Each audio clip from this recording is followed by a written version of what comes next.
অনেক সময় দেখবেন কবরস্থানে তাবিজ গাড়তে বলে, সেহের জাদু যার বিরুদ্ধে হয় ওই ব্যক্তি অসুস্থ হয়ে যায়, অনেক সময় মৃত্যুর মুখে পতিত হয়ে যায়, ধ্বংস হয়ে যায়। বিভিন্ন পুতুলের গায়ে আপনার পিন মারা থাকে, নানাভাবে হয়। আজকাল এগুলা ঘরে ঘরে হয়ে গেছে, জনে জনে হয়ে গেছে।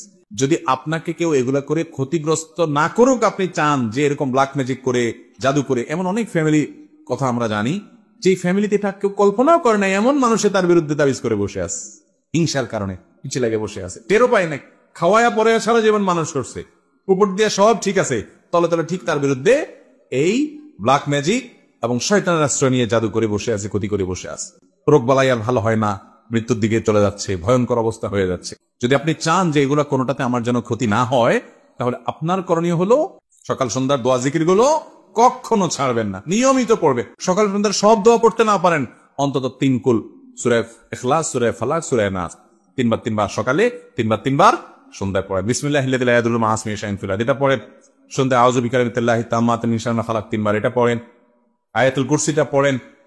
হাসবিয়াল্লাহু লা ইলাহা ইল্লাহু আলাইহি তাওয়াক্কালতু ওয়া রাব্বুল আরশিল আযীম, সূরা তওবা শেষ আয়াত, এই অংশটা 7বার সকালে 7বার সন্ধ্যায় পড়েন।